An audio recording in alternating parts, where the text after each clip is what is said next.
The Texans offense ready to go here for their next drive. And this offense last time turned it over, went for it on fourth, didn't get it. They're lucky, though, because no points against the team on the board, but we'll see how they respond. Yeah, they've got to give a lot of credit to their defensive teammates, don't they?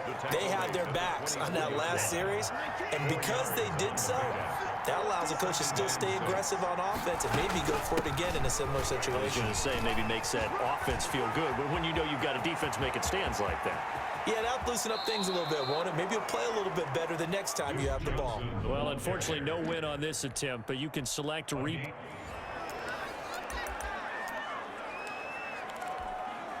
The Texans offense ready for 1st and 10.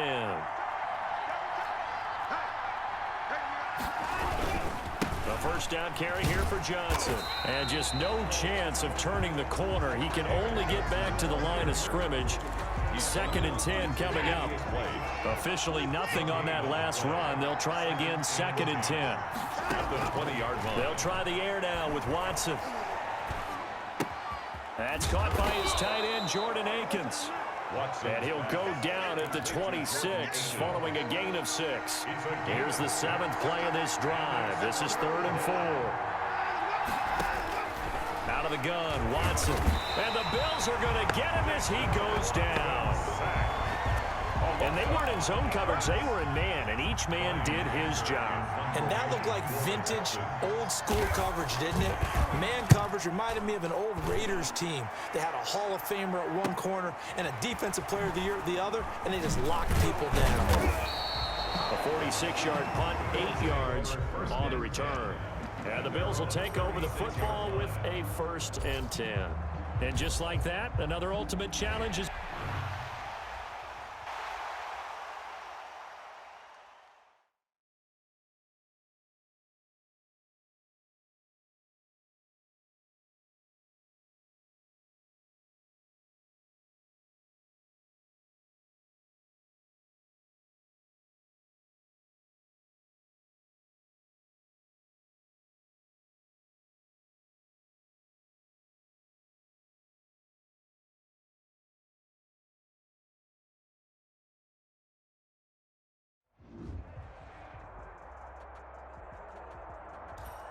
Hey, everybody. Thanks for joining us today. I'm the coach, and this is Madden Ultimate Team. Now let's hand it off to Brandon and Charles as we jump straight into the action. We start this challenge in the 4th quarter, and only 1 minute is left on the clock. You trail by a touchdown, but you're just across midfield. 1st and long. Minshew sets to throw. And that is incomplete. He couldn't hold on through the contact. Brings up 2nd down.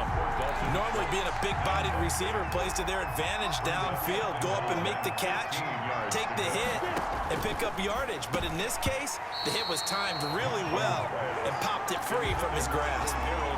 Oh, he dropped it. They were looking for him in the middle 3rd. He couldn't catch it. Now 3rd down.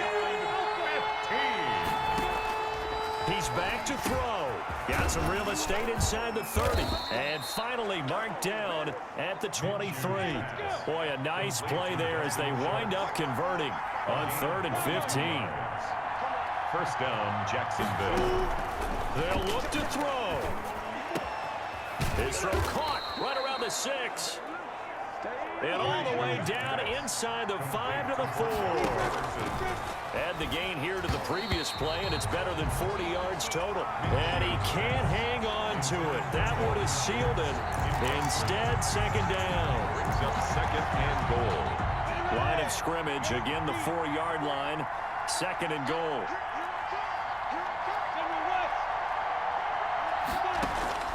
Back to throw. And this is caught. Touchdown.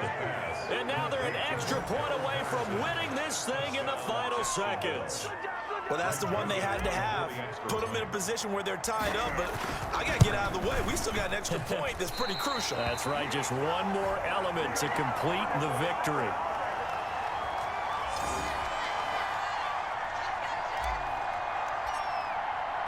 So here comes the kickoff now, all even here in this 4th quarter. Fielded a couple yards into the end zone. Oh, a dangerous return man showing it here. And we've got free football. 4 quarters done, and we're dead even. We'll have overtime. And here in overtime, if the team that receives the ball scores a touchdown, it's over. If they don't, we can still have some more football. That's exactly right. If they go down and kick a field goal, the other team gets a possession to either match it or score a touchdown to win the ball game. If both teams kick field goals, the next team to score wins. But if the receiving team throws a pick six or fumbles the ball and it gets picked up by the defense and they score, the game is over at that point. Fielded a couple yards into the end zone. And ultimately, he stopped right where he would have been if he had simply gone down to a knee at the 25. The Jets offense now works their way back onto the field. They control their own destiny here. They have the football in overtime. Obviously, a touchdown would win it. And I think teams around the league are still adjusting to the idea of going downfield, scoring a touchdown wins. And a big loss here as he's taken down. Well, so much for setting the tone of the drive offensively. Giving up a big sack that loses that kind of yardage, not a great start. On second and a long way to go. Darnold, he's got Herndon, his tight end. And they'll bring him down right around the 13.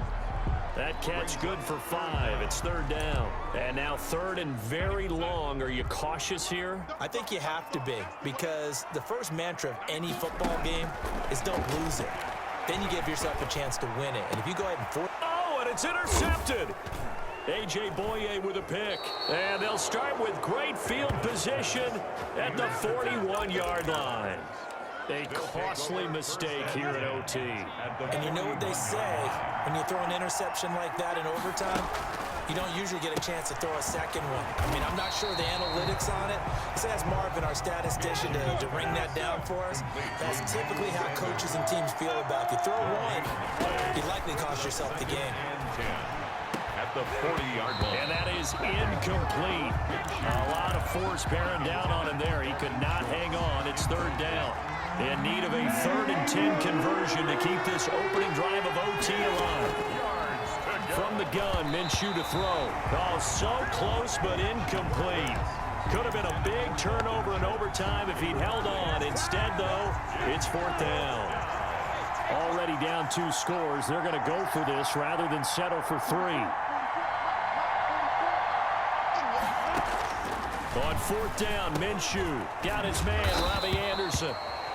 And unable to break away. They stop him a few yards shy.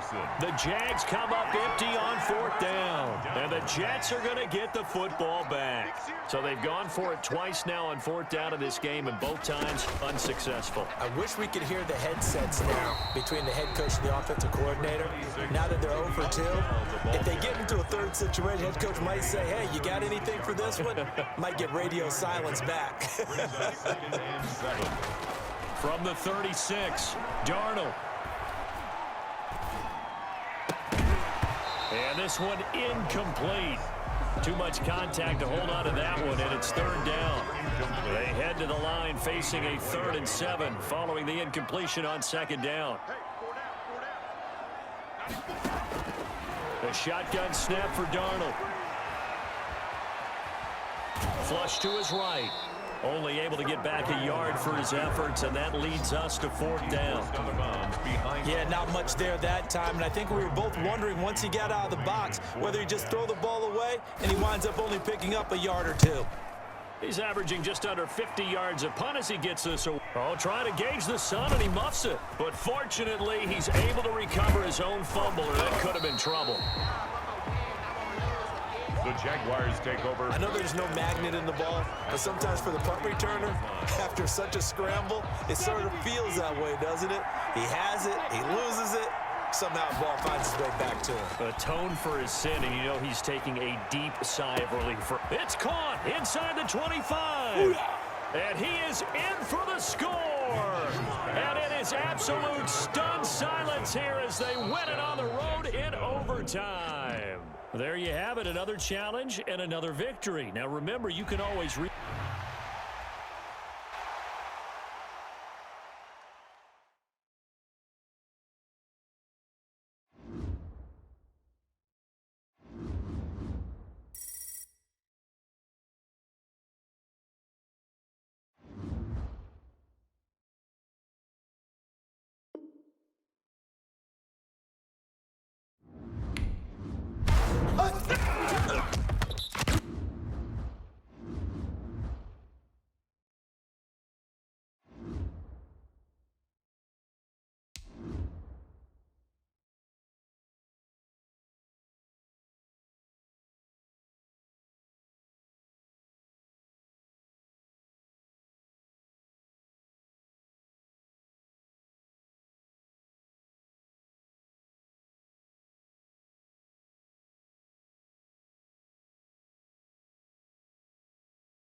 Hello there, it's the coach with you here today, and this is an Ultimate Challenge. Taking you the rest of the way, here's Brandon Gaudin and Charles Davis. Brandon.